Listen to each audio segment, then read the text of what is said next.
te espante.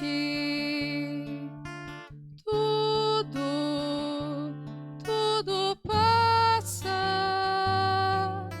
Só Deus não muda. A paciência tudo alcança. Nada te falta com Deus no coração. Só Deus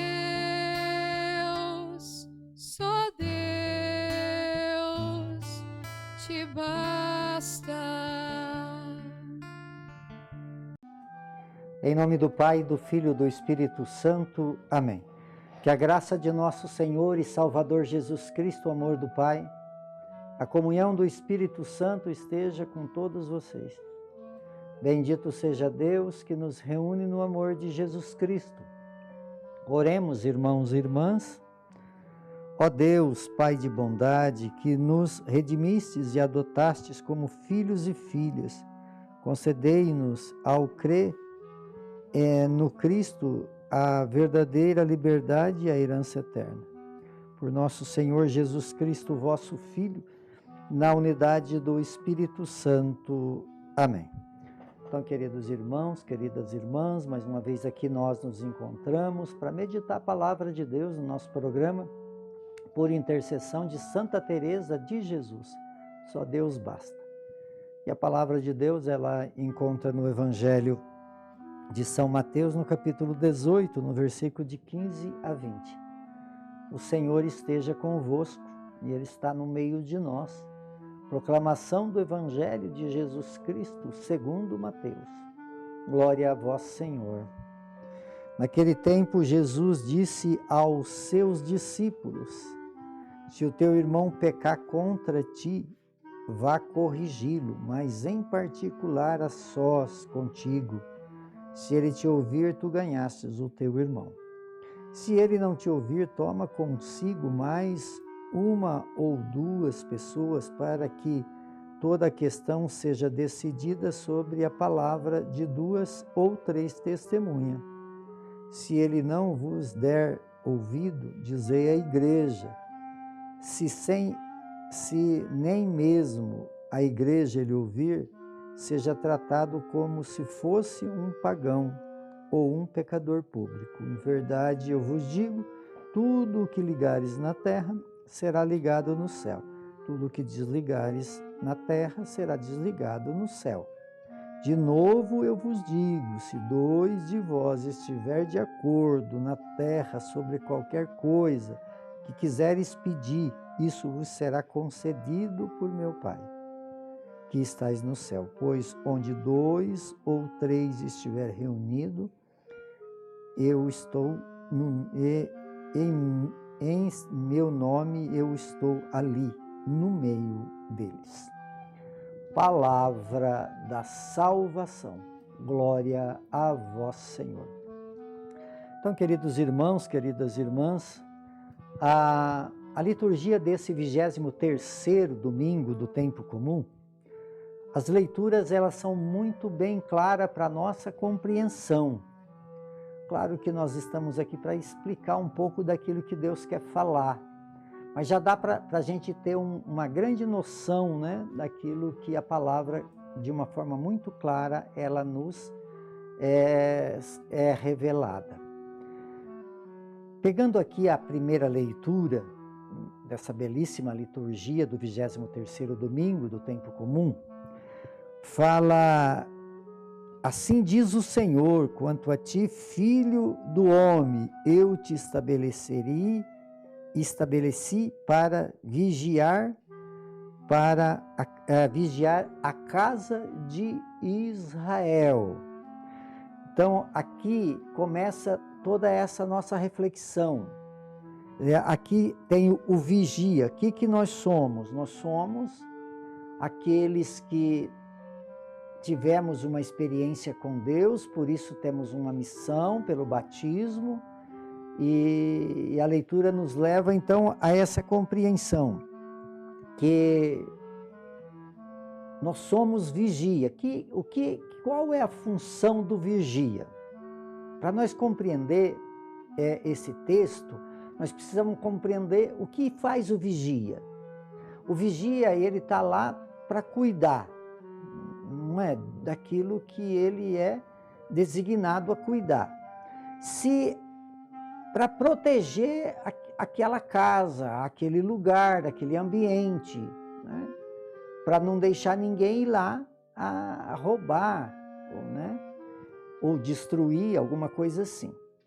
Então, quer dizer, esse vigia, ele, se aparecer alguém para conturbar ou para roubar, quer dizer, ele talvez não vai ter a capacidade de resolver o problema ali, mas ele vai buscar reforço, falar assim, olha, está acontecendo isso. Então o vigia, ele tem que avisar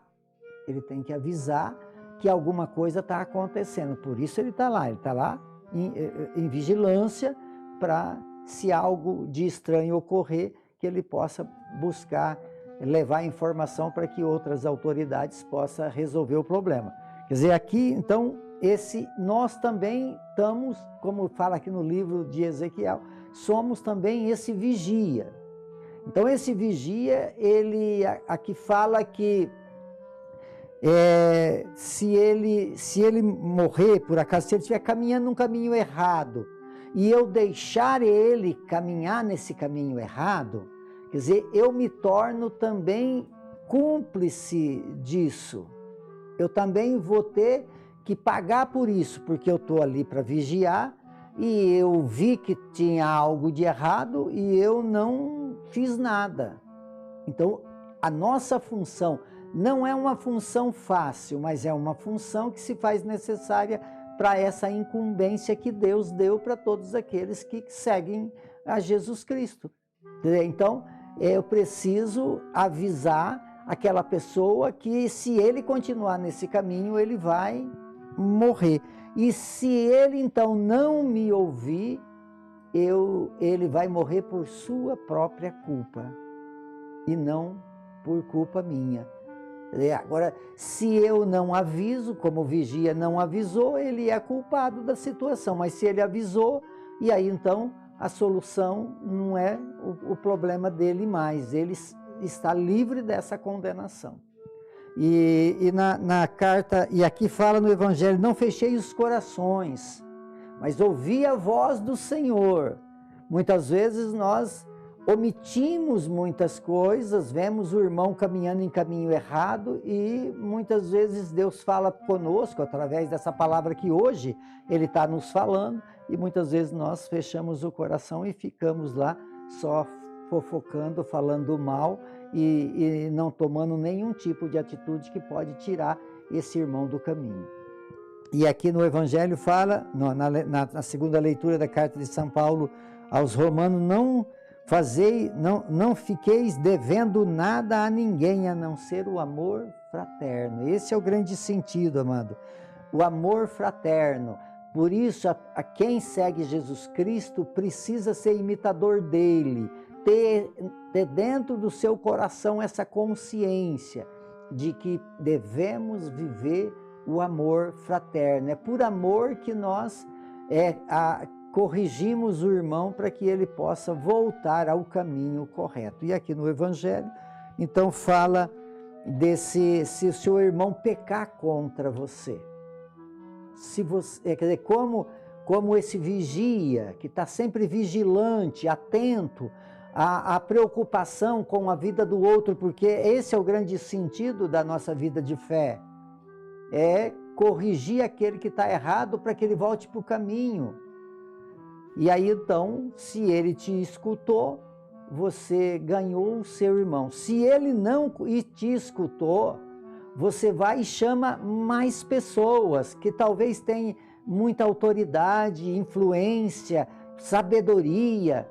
Aí você pode levar a 2 ou 3 pessoas para que possa contribuir com aquele irmão desviado do caminho. Se ele escutou, tudo bem. Se não escutou, assim mesmo, Tendo duas ou três testemunhas, vai então até a igreja, a comunidade, para discutir essa situação. Aí, se ele não escutou, quer dizer, você esgotou todo o seu recurso para que ele pudesse se converter, que ele pudesse voltar ao caminho. Essa é a nossa missão, daquele que está vigilante, daquele que tem responsabilidade para com o irmão, para viver esse amor fraterno, né? O amor ao próximo é o grande mandamento. Nós temos amor a Deus, precisamos ter amor ao próximo. Não dá para nós falar que o amor que nós temos com Deus sem relacionar com o próximo. Então esse é um grande desafio que muitas vezes na nossa vida de fé nós omitimos, e hoje somos convidados a refletir sobre isso. Porque o grande sentido da nossa vida de fé é a conversão. Por que eu estou aqui todos os dias falando com vocês e por vocês e para vocês? Porque o sentido é trazer a compreensão dos valores do reino. E a palavra não tem força maior do que aquela que anuncia e denuncia as verdades de Deus. E aí, então, se não ouviu de jeito nenhum, esgotando todos os recursos, aí então não tem jeito, não deseja mesmo, não quer mesmo, aí vai ser tratado como um pagão, um pecador público. Mas nós, porque Jesus fala, né, que tudo aquilo que for ligado na terra será ligado no céu. E tudo aquilo que nós pedir, se nós tiver, né, reunido uma ou duas ou três pessoas, esse Deus está junto conosco. Então nós temos sempre, através de nossas atitudes para com o irmão, sempre a presença de Deus. Deus está presente na nossa vida quando nós desejamos viver o amor fraterno na pessoa do nosso irmão. Por intercessão de Santa Teresa de Jesus, que desça sobre todos vocês, sobre todos aqueles que vocês amam, a bênção de Deus Todo-Poderoso, Ele que é Pai, Filho e Espírito Santo. Amém.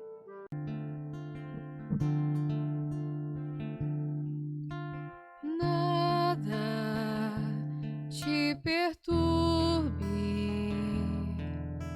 nada te espante, tudo passa, só Deus não muda,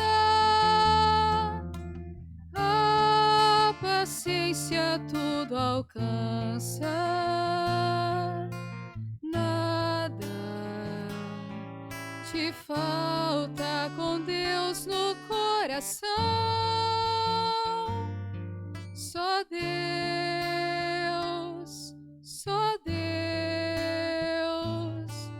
te basta.